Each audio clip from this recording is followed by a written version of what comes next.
Hi, happy Monday. I am sitting here looking out the window in my new office like I was the other day, and I am so happy about that. And then my phone falls down. So sorry, I'm still getting used to the new setup. Um, Hi. I hope that your week is off to a good start. It is a hot, sunny, humid Monday here, and I'm looking longingly out the window at the landlord's water sprinkler that is keeping the lawn um, moisturized, hydrated. That's the word I wanted. Sometimes when you can't think of the right words, you just do the best one. I wanted to come on today to talk a little bit about the energy system.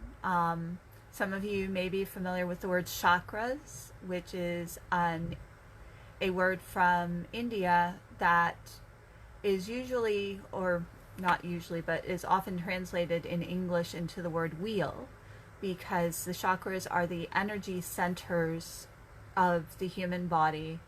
I'm just randomly pointing and not at the right places, but I will get to the right places. And the chakras spin as the energy flows through them. So they are visualized somewhat like wheels in that they're spinning, they're rotating, but they're not shaped exactly like wheels. They're not exactly round, as I was taught anyway. They're more like conical, like cone shaped. So they expand as they get farther away from your body, and they're not exactly on your body, they're in your energy field.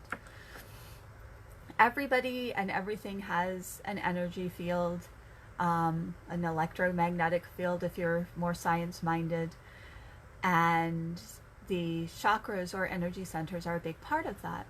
And if you can see behind me the little banner over here, that's actually a representation of the 7 chakras, the 7 major energy centers.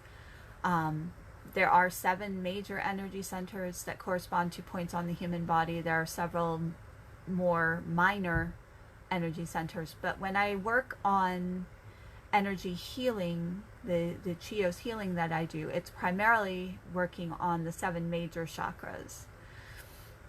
And so those are the ones that I'm going to talk about today. When I do a Chios session, as I was taught, generally I work from the 7th chakra down to the 1st. And technically the 1st chakra is a little bit difficult to work on, so sometimes we avoid treating that one, and I'll explain why when I get there. But I'm going to go through the chakras in the descending order that I would use if I'm doing a Chios session. So the top one, I love having this banner back here because I can pretend I'm pointing at it. The top one is called Sahasrara, which is the crown chakra. So it's located up here, and it's the only one that doesn't project forward or backward from your body. So it kind of comes up like this. The crown chakra is your connection to the universe. It is your spirituality. It's connection. There's really no other way to put it. And so when there are issues with the crown chakra, it can affect your ability to feel connected to something greater than yourself. On a more physical level, it can also cause headaches, because we need to remember that physical, mental, emotional, and energetic are all intertwined. So what affects one affects all. So if you've got an issue with your 7th chakra, your crown chakra, you might be experiencing headaches. You might be experiencing difficulty sleeping. You might be experiencing mental health symptoms. I want to be very clear. Treating the energy system is not a medical procedure.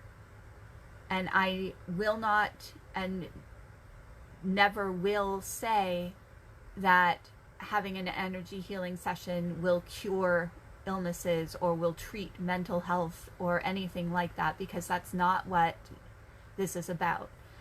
Energy healing is a supplement. It is a holistic way of helping maintain your well-being. It's not a cure. It's not a treatment. It's an energy treatment, but it's not a medical treatment. And so I always recommend, if somebody is experiencing physical or mental health symptoms, see somebody who is licensed and qualified to treat those things, and also seek energy work if you choose to, or what other holistic methods. It's not all mutually exclusive. They're designed to coexist. Medical and psychiatric and energy and flower essences and whatever, it's all designed to coexist, not to replace each other. So when I talk about some of the physical impacts that problems with these chakras might involve, I'm not making a diagnosis. I'm not telling you to make a diagnosis. I am telling you this is something that can exist because of these issues. And if they exist, you want to get checked out medically or psychiatrically, and not only energetically. So, crown chakra, spirituality, connection to the universe, connection to something greater than yourself. The next one is Agya, which is not spelled Agya. It is spelled A-J-N-A with a little, I can't remember what the thing is called, but the thing over the N that appears in some languages. But it's pronounced Agya. At least that's the pronunciation I was taught. And that is your third eye chakra, which is located in the middle of your forehead. And again, it projects outward. Agya governs sight, both psychic sight and physical sight. So if you're having issues with Agya, you may be having trouble with your intuition. You may not be sensing things properly, or may not be able to follow your intuition. You might be experiencing eye strain or other vision problems. On the flip side, if you have experienced vision issues or an injury or illness in your eyes, that can impact Agya. Again, it's all intertwined. It's, each thing affects each other. So a vision problem isn't necessarily caused by a problem with your third eye chakra. A problem with your third eye chakra could be caused by vision problems. Sometimes it's a chicken and egg thing. Next one down is Vishuddha, and that is your throat chakra, and that's one that I've talked a little bit about because I have major issues with my throat chakra. I was raised in a home, and I lived in a home when I was a younger adult where using my voice was not safe.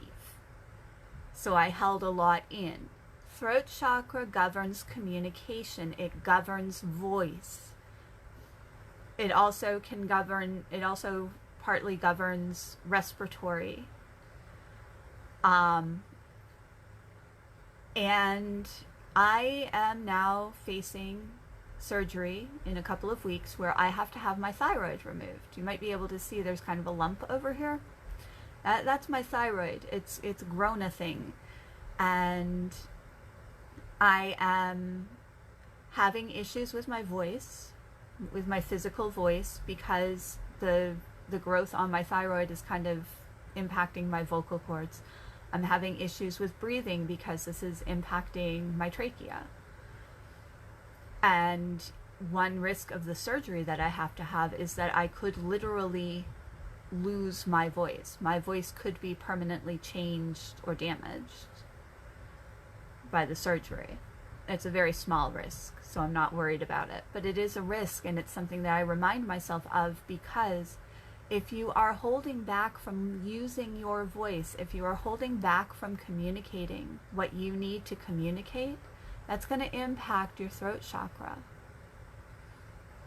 And the impact to your throat chakra can cause other impacts. Am I saying that my not speaking up for myself is the only reason I have the nodule on my thyroid? No. There are medical causes, there are physical causes. But I believe it is a contributing factor. And so when I'm treating, it is very rare that I work with somebody in a Chio session who does not have some issues with their throat chakra, because the people who come to work with me tend to be people who have experienced abuse and have experienced living in situations where it's not safe for them to speak up, or they don't feel like it's safe for them to speak up. And so I always recommend, when I'm doing a session with somebody who has throat chakra issues, that you get those words out. And that might look like contacting somebody you have an issue with and talking to them. It might look like writing a letter to somebody who has harmed you in the past and burning the letter to get that energy out. And so I'm working on speaking up more for myself and speaking up for what I believe and what I consider to be true for me. And it's a frightening thing, but that's going to help me get my throat chakra back on track, and hopefully help with the healing process once I've had my surgery. Because again, holistic, it's intertwined, it's meant to coexist. Next one down is Anahata, the heart chakra. The heart chakra, I'm sure most of you can guess, the heart chakra governs love. Love of self, love of others. And if you are struggling with loving yourself, there's an impact to your heart chakra. If you are struggling with your relationships with other people in your life, heart chakra. The heart chakra obviously also governs the heart and lungs and other parts of the body that it's located near. Each chakra is believed to govern the parts of the body and the organs of the body that it's closest to. And if you are learning to love yourself and working toward loving yourself more, then that's going to help. Next one down is Manipura, the solar plexus chakra. And that one is located slightly above your navel. Manipura is another connection chakra. It can be your connection to other people. It's also your connection to yourself. Who are you? What do you believe? Who is the spirit living in this physical form? And so if you've come through a situation where you don't really have a solid sense of yourself, that's affecting Manipura. The next one is Svadhisthana, and that is the sacral chakra, and it's located kind of just above your pelvic bone. And that chakra governs sexuality, who you are as a sexual person, including if you're asexual. I want to, this isn't a thing to exclude people. If you are asexual, that is who you are as a sexual person. You are an asexual person. So it governs who you are as a sexual person. It governs your relationship to sex, whatever that may be. It also governs creativity, because if you think about it, sex and creation are kind of interrelated. Like, that's how we create new life, is through the act of sex and conception. If you have experienced sexual trauma, or you are shaky on who you are sexually, or have a negative relationship to sexuality, then that's going to impact Svadhisthana, and that can impact your, as I said, the chakras kind of govern the parts of the body and the organs of the body that it's closest to. And the final one is Manipura. No, it's not. It's Muladhara. I get those mixed up sometimes. I'm sorry. The final one is Muladhara, and that is the root chakra. And the reason that you can't treat the root chakra, and you can't really see because I have to stand on my tiptoes, and even that doesn't help. At any rate, I don't need to point to it. The root chakra, getting my chair, the root chakra is located between your legs. So you can imagine that most clients are not going to want their energy healing practitioner to put their hands between their legs. And so